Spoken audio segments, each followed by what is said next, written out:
Hi folks. So I worked out the other day, I've probably been camping on and off for about 50 years with family camping and ultralight wild camping. And obviously during that time I built up quite a considerable experience of dealing with tents in all shapes and sizes. And of course along the way I've kind of built my own library of hacks which I want to share with you today. So I'm just heading to my kind of local secret wild camping spot and we'll set up and, like I say, I'll share some ideas. Now I've come down that hill to my spot and I do know from past experience that this spot is fairly flat. Well, I'm going to assume for a minute that I don't know that for certain. So I have my spirit level here, better known as a bottle to drink out of. Of course, when it's half empty, you can see the liquid. As I get closer, I can see it collects more down that way. So yeah, that can give you a bit of clue. I am tending to camp over here just from experience. Yeah, that's not too bad. I'd probably go with that. Right, I think now we should probably get our tent out. I'm hoping you pack your tent at the top of your rucksack. The number of people I see who get to a campsite and they actually end up bringing out other things other than their tent first. So yeah, especially when it's raining, you want your tent at the top. The other thing you'll notice is that my tent is not in the designated tent bag. So the one in which the tent arrived in, I always put it into a different tent bag. And particularly if I can find one that's a bright colour, so I can find it on grass. The number of tent bags that are either black or green, and so if the wind catches them, you can't spot them. I actually use a tent bag that's initially bigger than I need. And the main reason being is that when it's raining, your tent, fly sheet, ground sheet will be all slightly bigger in volume. And dare say it, manufacturers don't seem to take account of that. And inevitably you end up with a bag that splits open. So before you get to that stage, get yourself a decent bag, one that you can actually see against the background, and then things will be a lot easier. Now the other thing I do, this has actually got in it the fly sheet, and you can see I've actually put it into a dry bag. And the reason for that is that quite often, because of condensation, this will be wet and my actual tent will be dry. So by putting it in a separate bag, I don't get the tent wet as well. And of course, again, it's just easier to take out and possibly hang on your rucksack to dry out during the day. We've chosen our camp spot. So the next thing we want to do is actually pull our tent poles up first. I just happen to have a bag, and as you can see, it's out of the material that the particular tent is made out of. And if I drop that on the floor, I probably would struggle to find it. So I always put some stickers on to hand. Of course, Ambling Trails, but maybe you've got an Apple sticker or some other sticker to hand that you can use. So as I said, first thing, always put your poles up first, no matter the weather. Get into the habit, and the reason being is that you don't want your tent hanging around out of its bag whilst you're waiting to put your poles up. So yeah, poles are the first thing that should go up.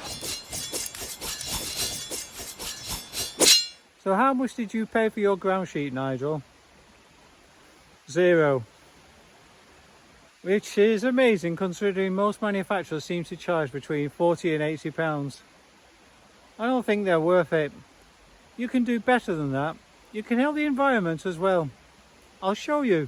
I'm using plastic. Now that might seem environmentally not a great thing, but the thing about the plastic I am using, I'm giving it a second life. So in the summer months, I'll tend to use this for my ground sheet. It was originally a large plastic bag that some goods came in, and I just cut round the seams and extended it out.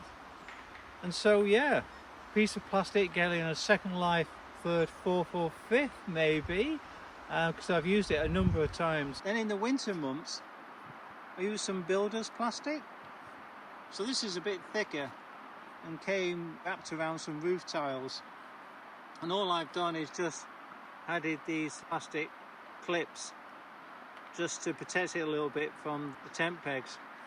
So yeah, cost me nothing. I'm giving a second life to some plastic, and I have to say both of those on the tents that I use are a lot lighter as well. If I'm only going for 1 or 2 days camping and I've checked the weather forecast and it says it's going to be still or hardly any wind, then I won't actually bother taking some ground sheet pegs, as you'll see here. Of course, if the wind does pick up, then it's just as simple to put a few rocks on, as I've done here. And in fact, I'm coming to the conclusion, maybe I should never bother with tent pegs for ground sheets. Right, we're about to make a start putting our tent up, and of course we're going to need our pegs to hand.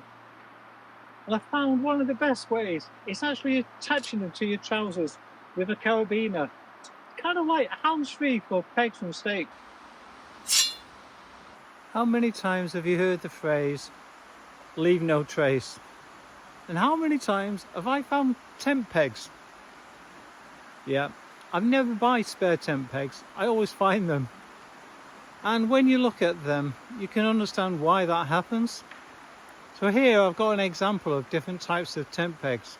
So we're now looking at 2 tent pegs and manufacturers' tent pegs, manufacturers of the tents. Not so easy to spot, but this one's easier, the red one. And then over here we have a grey one. And it's only because I've put it there that I know it's there. But my hack is with that same grey one, I've actually painted the top of that one. And so if you put the two alongside, it's a lot more obvious where my painted version is, as opposed to this one, which I keep losing. And it's an easy way to paint them as well. Yeah, so this marker, or this paint marker, has saved me probably a ton of money in not losing my tent pegs. And I actually used it on tent pegs I found more lightly. So yeah, worth investing in. Now I am fairly lucky that the ground round here is fairly soft. But just trying to get that peg into the last inch or two of ground can obviously be a bit painful on the hand. One thing to do, you saw before I had a bottle with me, is actually just use the top. And then, yeah, so much easier and less painful. If you've got a 2-skin tent, put your rucksack into the vestibule or into the actual tent before you put the fly sheet on. It means you're not having to kind of crawl on your hands and knees to put it in. It's just a lot quicker and a lot simpler. In cold weather, sometimes it can be difficult to pull the zips when you're wearing your gloves, just relying on that little knot to catch. When your hands are cold and you've got thick gloves on, not so easy. But what I found is just adding a paper clip, weighs nothing, dead easy to catch. And what I've done, as you can possibly see, is I've used a coloured one just to help. Simple hack, adds no weight, very little cost. And talking of paper clips, lightweight solution, cost effective, for actually hanging many different things. And the point of failure on many tents is the actual zip. But how much time, effort and money do you invest in looking after them? Yeah, so you can buy special stuff for them.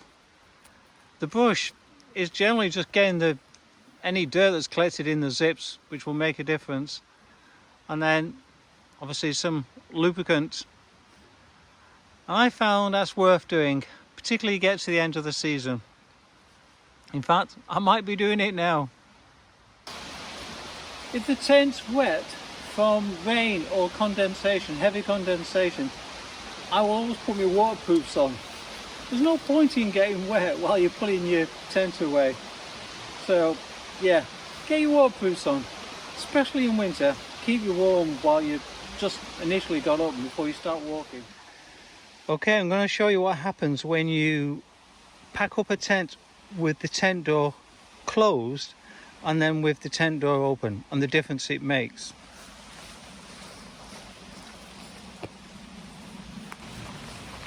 And you can see already what's happening. With the door closed, you have this problem. So try again with the door open.